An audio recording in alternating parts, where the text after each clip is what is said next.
Welcome to the Jazz Flyte Podcast. I'm your host, Darrell Scott, and together we will dive into the lives and careers of the jazz legends who have left a rhythmic imprint on the world. Be prepared to reminisce on the highs and the lows of their musical journey and the trials that sculpted their timeless musical gems. We'll preserve the legacy of these extraordinary maestros and find inspiration in the melodies of their lives. Subscribe now and never miss a beat. Now, let's get to the show.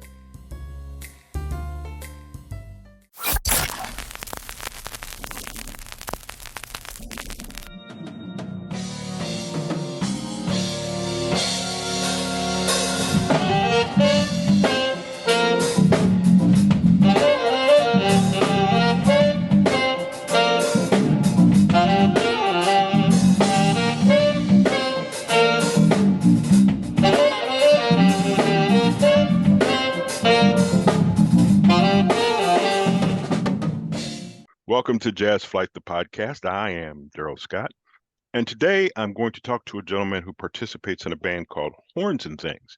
And if you're from Northeast Ohio, you more than likely know or have heard of them. And I know I've been around a long time. I'm not going to mention that they've been around a long time, but they have. And here's one of the co-founding members, Mr. Ken LeeGrand. Kenny, how are you, sir? I'm good, Darrell. I am good. How are you? I am fine. Today I'm dealing with pouring rain outside, but I'm inside, so it's all good. The first thing I want to talk to you about is I've always found the name of the band rather unusual. Just how did you come up with the name Horns and Things? Well, we had a band back in the 70s that had a name that people said nobody would accept, and everybody knew the band, everybody knew the name, and it was a very popular band. And actually JT, he just said, well, we'll just call it Horns and Things. Me and him, we're the horns and the things, and which is keyboards, bass, and drums, and we ran with it. So we've used the acronym on occasion as HAT, H-A-T. But we're not known as the Hat Band or anything like that. We're known as Horns. Right. I want to talk about that a little later. So how long has the band been in existence? We're looking at 40 years. So you started when you were 5 years old? Yes, absolutely. Now, one of the your partner, co-founder, JT Lynch, you're both the leaders of the band. How did you two meet and establish the relationship that you two have? JT and I started playing together, I'd say back in 1967.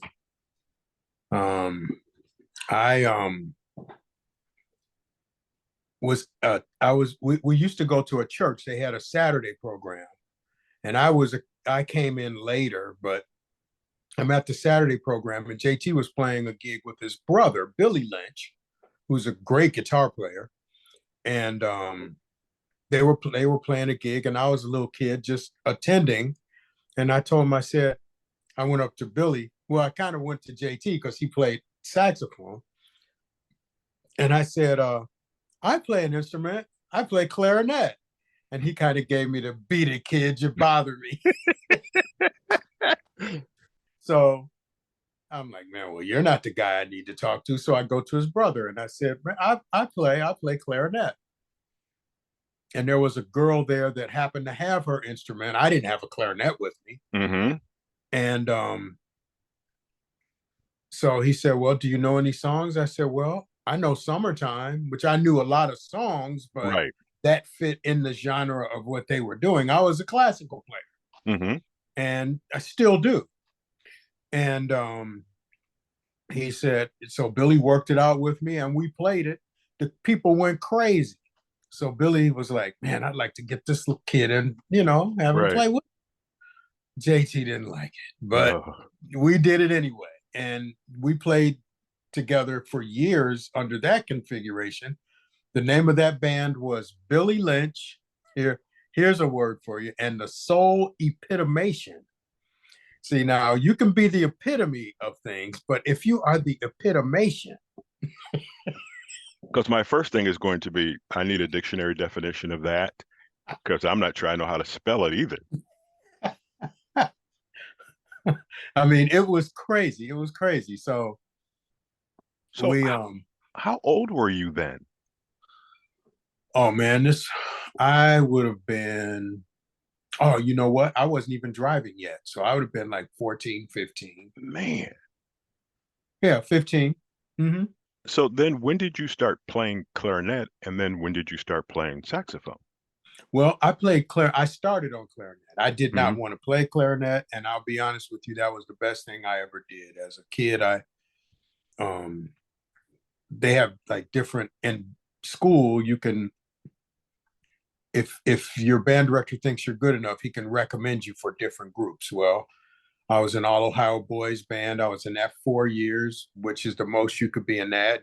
That supposedly at that time. Now it's the Ohio State Fair Band, because it's guys and girls. But it was all boys when I was in it. And it was 300 of supposedly the best male high school musicians in the state. I went to different all-star bands at Kent State and at Bowling Green. And then I got selected for the All-American Youth Honor Band. I went to Spain with them when I was in 9th grade, and playing clarinet, classical music. And but I always made my attempts at playing jazz all along. And when I was in boys band, they had a jazz band, and I got in their jazz band one year because you had to audition for that. And the sax players were upset with me, because it's like, man, wait a minute, you're a clarinet player. How'd you do? But I didn't get my hands on a saxophone until 7th grade, because we had instruments at school. I had my own clarinet. Right. But I didn't get to play saxophone until 7th grade.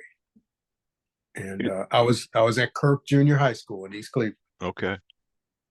Is there a different technique? Did you have to switch up some, I'll call them mechanics, going from clarinet to saxophone? Well, the difference is clarinet is an open hole instrument, where saxophone, the holes are covered with pads, because the holes are too big to cover with your fingers. The embouchure is slightly different. The fingerings are slightly different. The airstream is different.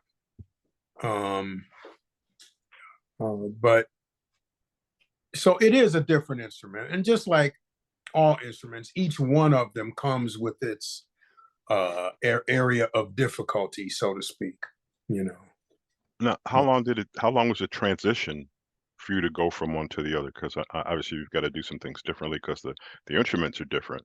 But you yourself, I continued playing clarinet all along. I still play clarinet, but now if you see me playing clarinet, I might be playing in a pit orchestra behind a play, or that book didn't have clarinet in it. I just did last summer. Well, it would have been during June, July, maybe. I did Ain't Too Proud, that show about the Temptations. Yes. Yeah, I was in that pit. And my book was flute, alto, tenor, and bari. Let me see. Flute, alto, tenor, bari. Yeah, that's right. And so flute brings about another aspect of playing, but they're all woodwinds. So it was just fun. It's fun to do that. And, a lot of it I attribute to my classical training, and a lot of it to my jazz training as well. How did you come to love jazz? Well, growing up, my dad's mom and dad always had the blues and jazz playing in their house. Always. My mom's mom was more into contemporary music. And of course, all my cousins were, into what was happening at the time. Right. But I remember my grandparents on my dad's side, my grandfather's name was Henry LeeGrand. And they had a record, and it was Henry Don't Eat No Meat. That was the name. Let's see if I can look that up and find it.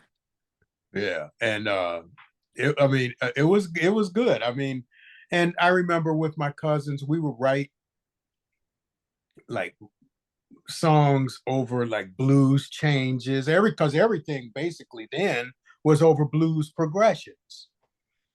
And we would, write lyrics over blues progressions, and because a lot of the songs that Horns and Things does have lyrics. A lot of them do. And even though we play all originals, if you come to a Horns and Things performance, you'll see that, we do all originals. We might play a cover here or a cover there, but for the most part now, we're all originals. We started out, you did ask the question, how did we start out? After we named the group, our first gig was an opening act for, I want to say, Ray Goodman and Brown. Mm-hmm. At the Front Row Theater? No, it was at the old, it was on Northfield and Chagrin. It wasn't the Stofers. They had the underwater swimming pool and everything, but we were in a ballroom. Right. So it might have been in the Stofers. Okay. There was a guy named Don Spears that was around at that time, and he booked a lot. He was booking concerts and trying to promote things. And he asked us if we'd do it, and we were in the process of putting a group together, but that kind of made us do it right now. And of the guys that are playing with us now, that first gig, none of those guys are playing with us now on the first gig, on that gig. Although Ray, our drummer, his drums were at the guy's house that we were rehearsing at. So his drums were a participant in the beginning of that gig, but he wasn't. Okay. Right. And I believe Darren King was on that first gig because he was our original bass player. And then he moved to New Jersey. Marvin Germany played keyboards. And boy, I want to say Craig Pearson, but I'm not sure. I don't remember who the drummer was. So we did that gig, and then we established Horns and Things. We got a keyboard player. His name was Jim Kaywood. He was from Akron. We had Darren King. Ray, the guy that owned the drums, he started playing with us. Kaywood played with us for about 6 years, 7 years. And it got to be too much for him because we were starting to work a lot. And he worked at Laurel, Goodyear, which is, I think at that time it was Goodyear Aerospace, and it changed into Laurel. Okay. And it was just got to be too much for him. So then he left the group, and Roberto Ocasio was our next keyboard player. He played with us for a long time. I guess he was with us about 8 years, in that 7, 8 years in that vicinity. And then he had a carpal tunnel issue. Oh. And he had to stop playing altogether. And he had bought his aunt's delicatessen. So he told me, because I'd check on him. There was no hard feelings. We loved Ocasio, seriously. And a lot of people would ask, so what happened with Ocasio? You guys fall out? No, it wasn't that at all. He had to stop playing. He had surgery, I believe, and they went in his wrist and in his shoulder. Wow. And from running the slicing meat, it aggravated it. But eventually he started the Latin Jazz Project, which was a great project. Right. And he eventually, for people that know him, he died in a car accident. Wow. And at that time, but Ocasio knew Sakait Baksur, who's still with us now. So Sakait's been with us in excess of 20 years. Wow. And so, I mean, and it's been good. It's been good. We've released, I think, 5 projects, 5 CDs, and it's been good. Everybody, because we're all older, there's challenges to that. But, right. You know. guys do what they have to do to make the gig, and we look out for each other. And the thing is, I think it to me, it sounds as though up to this point that you guys get along and you have fun and you truly enjoy what you do. And I think that's the biggest thing, no matter what the age, you got to enjoy what you do. And it just very much sounds like that. Absolutely. And I mean, sure, we have disagreements, but it's how you disagree. Right. And, we've kind of got that worked out. We've had a couple different places where we had rehearsal studios. Mm-hmm. And the last building was sold, and there's just not a lot of places in Cleveland for musicians to rent rehearsal space. Right. I mean, I know of one, but we've already been at that one. That was a while ago. We don't really want to go back to that one, even though it's, from what I understand, it's a lot better than it was then. And that's what I want to ask you about, is because you have a full-time gig, and I'm guessing the other guys have some type of full-time gig, and music is kind of the side hustle. When do you find time to rehearse, especially when COVID was out? You can't be together. What do you do? Yeah, COVID, there was nothing happening, period. We couldn't get together. There were no gigs. We couldn't. It was just, everything was, you can't. Right. So we talked on the phone, but I did a lot of session work for other people. There's a trumpet player that I do a lot of stuff with, Joe Miller, who's a really good trumpet player. And we did a lot of horn section work for quite a few people during that time, by way of talking on Zoom, writing tracks, writing out parts, sending them back and forth, playing them, listening to them, putting the stuff together. I have a little studio set up. I would record my part so he could hear all the articulations, and he'd line up with my part, and we'd listen to it. I'd put it with the track, and we'd match it to the track. And if we liked it, then we'd send it in. And, we were lucky. Everything was always approved. Sometimes they might ask for more, like, yeah, we want a solo on this song or blah, blah, blah. But that was, and between that and teaching virtually, that was my time during COVID. I'm fortunate. I'm really fortunate. Everything I do is music. I don't have to do anything outside of music. Whether it's teaching, performing, recording, everything is music. So I don't run into the stress of, and so as a result of that, I wasn't totally reliant on playing gigs. Okay. But school was virtual. You can't do a band virtually, so you'd have to listen to players individually. My program at the Music Settlement, which is a nationally acclaimed jazz program, that was virtual. That was hard. That was just so hard. And for the students, I know it was hard for the kids, and I know they couldn't have. No kid would sign up for that. Because I wouldn't. It was hard for us. I think I will say this, though. One thing teaching virtually did for me as a private instructor, I think, and as a teacher too, it made me a better instructor. Okay. Because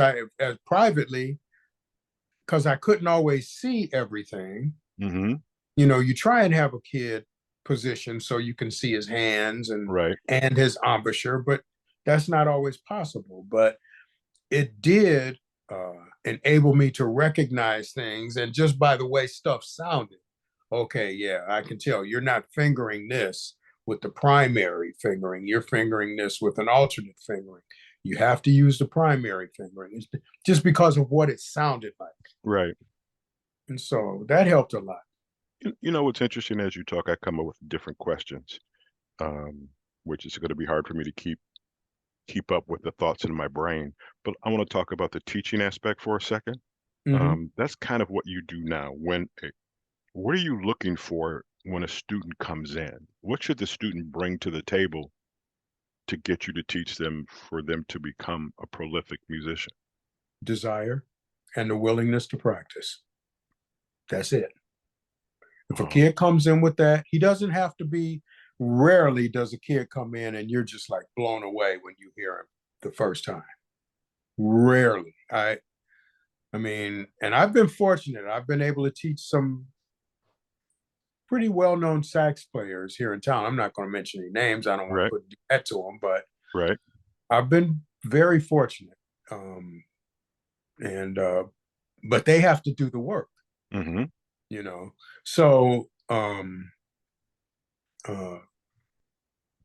that especially like if you're starting a young beginner, Right. see when you give them an assignment at the end of the first lesson, then when they come back that second week, you know within 5 minutes if they've practiced or not. You can pretty much nail how much they've practiced. Mm-hmm. Sometimes they come back and it's like, oh yeah, and when you can tell that they have, you must acknowledge that. Oh Right. wow, you really put in some time on that this week. That was good. That was good. I don't tell them they're good if it's not, because that Right. doesn't help them. No. But usually, if it's not, it goes along with the fact that they haven't done anything. Right. Yes. So then I usually, if I recognize that, oh well, how much did you practice that this week? Oh, well, I practiced it twice. Oh, okay. Well, let me ask you a question here, because you had a week. How many friends do you think you'd have if you only brushed your teeth twice a week? Okay. And sometimes I'll even go to, here's another one. How do you think it would be for you if you ate meals every single day, 3 meals a day, plus snacks, but you only went to the bathroom twice a week? Oh. Oh. And some of the answers I get back are hilarious, but they understand what I'm Right. telling Yep. you know. When you talk about, first of all, the pressure of that student, I think that you guys are under pressure. It's just my opinion. And you're a classic case. Your band's a classic case. When you're out there by yourself, you have all these people, all your fans, listeners listening to you. So you have to make sure that you put on a good show. Mm-hmm. But when you're the opening act, and you've opened for like Freddie Hubbard, Ronnie Laws, Pieces of a Dream, Najee, and a whole bunch of folks. Yeah. When one of those persons is standing off stage, does their mere presence put pressure on you to perform your set? No. No. We do what we do.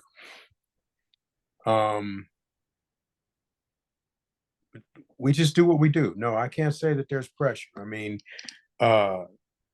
even when we played Blossom, we opened a couple jazz festivals at Blossom, those last 2 jazz festivals. That was when Chris Columbia was still around. Yes. Yep.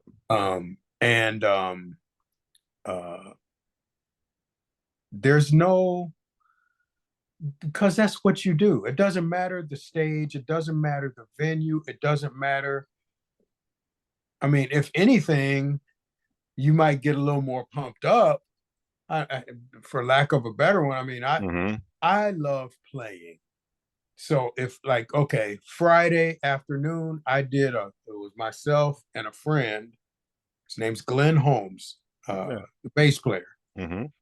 We did a duo down on 82nd and Carnegie at the PNC. I forget what the name of this building is.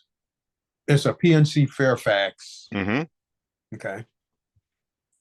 And it was adults, and they had some great kids in there. And I didn't approach that performance any differently than I did the Wine Festival, or than I would Blossom, or that. To me, there's not one performance. There's larger and smaller performances, Right. meaning venues and whatnot, but they're all important. They're all important. It doesn't matter who's standing there. It really doesn't. I mean, when I go back into the 70s, man, we opened for Dexter Gordon. I mean, in jazz circles, it doesn't get much larger. Much better, right? Yep. And Joe Sample, Freddie, you mentioned some of them, and Average White Band, In Vogue. I mean, there's been just so many people that we've had the opportunity to open for, and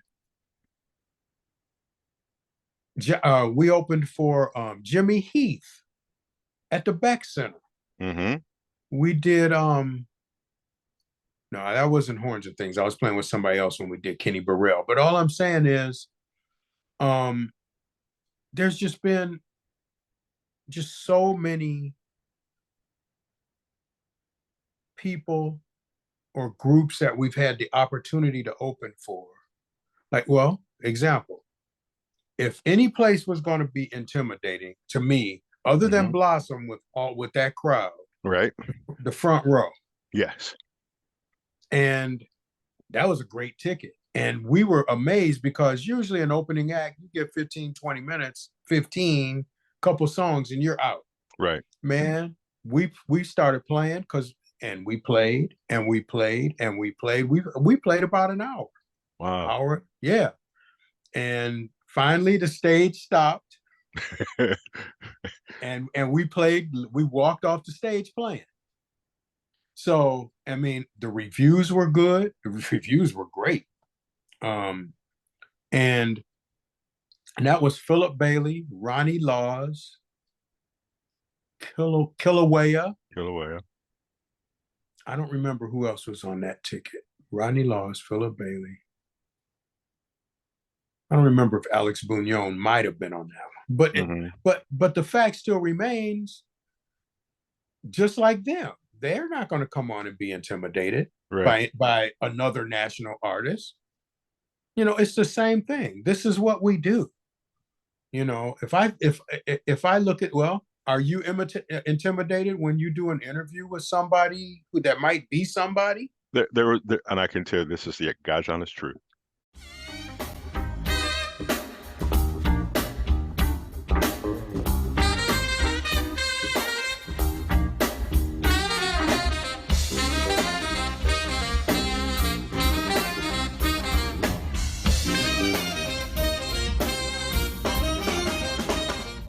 I was only intimidated one time, and it was because he was an idol of mine. I had to interview Jim Brown. Okay. And I'm like, I walk in, and I had a reason to break the ice because I actually went to high school with his two kids. So I go in and I go, so how's Kim and Kevin? And he looks at me like, Kim and Kevin? Changed the whole tenure of the interview. And he kind of got loosened up because you hear all those rumors and everything. For the most part, no, because I do my homework. My biggest thing is, and we didn't do this before the show, but I tend to go, is there anything you don't want me to ask you? And I already have in my mind what I'm not going to ask you, and I haven't been wrong yet about what I thought they were going to say anything. Everything is cool, but no. I'm glad you said that. I just want people to hear it and feel that, because I think so many people think, oh, so-and-so's in the wings or so-and-so standing over his shoulder. You've got to feel some kind of pressure. No, the pressure is to, I don't want to say overperform yet. I mean, overperform. So yeah, that is fun. Now, you mentioned the fact that you play a ton of originals. Yes. Are you and JT writing all of these? For years we did, and then we started collaborating with other members in the band. And I mean, they've been around for so long. How can you, how can you not? So, like we might have an idea for a song, and then somebody might say, well, man, this might sound good, and this might, and we try it. I mean, nothing is etched in stone, but somebody has to recognize when that song is done. Otherwise, you can keep writing and adding on. I mean, it could take years to, we've got some nice stuff in the can right now that we've been working on. I want us to get finished. There's some real nice stuff. So, and some of it's a little different for us too. So when does that project come out or will be released? And go back and mention the 5 CDs that you currently have out already. Oh, let me see. We have the first one was Till the Dawn, Horns and Things, Till the Dawn, Northern Wind, The Boss, Get Your Hat On, and show you how long ago this was. The first one came out as a cassette, so it's not as many songs on it. It's not as many because you didn't have fit the them all. space. Right. So when CDs came out, we re-released that as a CD, but it had a couple bonus tracks on it. Mm-hmm. Now, how can folks get to this music? Do they just, because I have a whole opinion about music getting to people. Right now, hornsandthings.com. You can go on, you can buy, you can download individual songs, you can get them individually, you can get a whole CD, however you want. That you can pick from any of those. So how has technology, not just in your teaching, but in this music genre, affected you? I mean, because before you could press something and put it in, okay, showing my age, you can put it in a Peaches store and people can go get it. So there was necessarily no internet. There wasn't anything, but now you have all this internet stuff going on. Right. There was Peaches, Record Rendezvous. Yeah. Oh, yeah. You know. Yeah. We're old. Yeah. Yeah. But so how do you battle that? Well, a lot of times we have CDs on gigs. I don't have as many pressed up as I used to. We don't do as many now because I remember our first CD, we had the world pressed up on that. Yeah. And that's a great thing though, man. When you see a product that has reached completion, your first one in particular. I never will forget the first time I heard one of our songs on the radio. And JT talks on stage about the first time he heard it. And that's happened to me before. Or even something that I've played on for somebody else. It's always, wow, that sounds familiar. You never recognize it right away. Right. But it's like, man, that sounds familiar. Oh, wait a minute, that's us. or, oh, wow, that's that song I played on for so-and-so and such and such. And then you hear yourself playing, you play, and it's like, oh, yeah, okay. So do you just listen or do you critique that work that you've done? Well, initially, like if you're in the car and the first time, you're just listening. You're not, but then after it goes off, there's always, because a lot of times when there's a solo, like I might get a call to go in the studio, lay down a solo, and you've never heard the song before. Right. You go in, you blow down a solo. You might do a couple takes. Sometimes you blow down one. I mean, man, that's a wrap. Yeah, we want that. I did. Mike Seifert, who owns Suma now. I've known him, man, since he was a child. He when his dad had studios, Bruce. Well, Mike, he and I were laughing one day about a song that I did in his studio. And I want to say the artist's name was Yohari, but he was part of the Bone Thugs. And I was playing tenor, and man, I'm playing this solo, and they're in the booth like going crazy. Yeah. I mean, and man, I was snorting in this tenor. Oh man. And so when they finally mixed it down and everything, and I'm like, yeah, sometimes when you walk out, it's like, yeah, that was a good one. Right. I somewhere along the line on that track, I played something that went like da da da da. That configuration of notes somewhere. Man, they cut all that other stuff out. And they put that in. So the first time I was telling that story one day, we were at our old rehearsal spot because it was in that Mike's building. And I said, and I happened to mention that. He said, yeah. And he pulled up the track. And sure enough, not only was that what they kept, it was in the key I sang it in. And I'm like, I can't believe it. I can't believe it. And Mike was like, man, I kept telling them, no, don't cut it. They're like, man, this is the move right here. What can you say? Let's talk about solos, because this is I've seen a whole bunch of shows, Mm-hmm. But when you're playing someplace on Friday, and then you're going to play someplace on Saturday, and you have a solo from the same song on each night. Is that solo purely improv? So you couldn't repeat what you did on Friday when you go into Saturday. Do you see what I'm saying? Do your solos change? Yeah, the configuration of a solo is here. It's okay. Okay. Prime example. Even though you might have known, well, let's just go to this interview. A certain portion of this interview is set. You have your questions. Yep. But depending upon my response, yes, you're going to improvise your next statement. Well, it's the same thing. Now, if we do the same interview tomorrow, some stuff's going to be the same, but the wording isn't going to be the same. Right. You see, so it's a conversation. I tell kids all the time that are learning how to improvise, what I'm telling you right now, we're improvising. And we are. No two lessons are the same. Right. The content might be the same, but the configuration of the content's not going to be the same. And a lot of times, even the content isn't the same. Most of the time. Mm-hmm.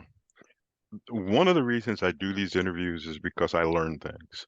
And sitting here listening to you, I've learned so much and truly appreciate it. Always with musicians, there's always, if I have 15 questions on this sheet of paper, of which I've asked 7, I follow the script of 7. I got 1,000 more questions. I know you're going to do more work. There's going to be more new music coming from Horns and Things. At some point, I'm going to call you back and we're going to have a second interview.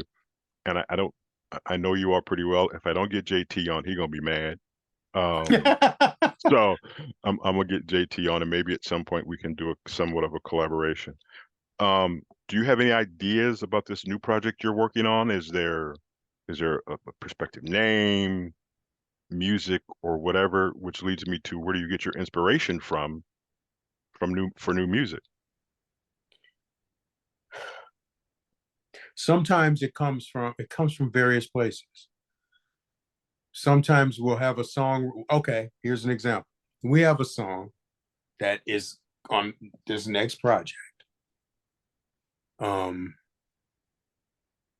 we've performed it live, gets good crowd reaction. And a lot of times we'll have a song, but we don't have a name for it. So, we're like, man, what are we going to name this? What are we going to name this?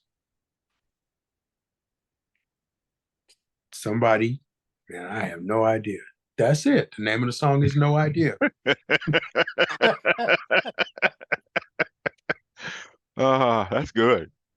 I'm going to look for a song called No Idea on your next project. All right, man. Once again, greatly appreciate this. We will do this again. I look forward to it. There are so many other things that I want to talk about.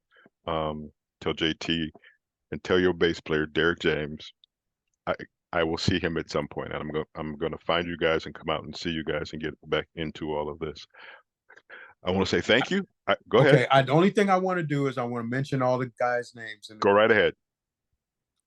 My Ken LeeGrand, JT Lynch, my partner for a long time. Wait, before you go, I'm thinking 56 years if you got together in 67. Yep, that's right. Who else is in the band? Derek James, bass player, and he's playing an electric upright as well. Wow. Sakait Baksur on keyboards. Ray Harvin on drums. And we've been through a lot together and hope to go through a lot more. And that's one thing I think we'll talk about the next time is the relationships and the pitfalls of being together for so long. And obviously people will leave because of many different reasons, but the core of this group has been together 40 years. Yeah. This will be fun. I'm already thinking of questions to go with that. Ken LeeGrand, greatly appreciate it. Folks, if you want to get their music, go to hornsandthings.com. It's an interesting website. You can leave comments. You can download music. You can see pictures of them. They can sign up for our email list. Okay. And occasionally, if you wake up early in the morning, you'll see them on Fox 8. All right, Ken, thank you very much. We shall talk to you soon, and thanks to everybody for listening. Great, man. It's great seeing you again, too.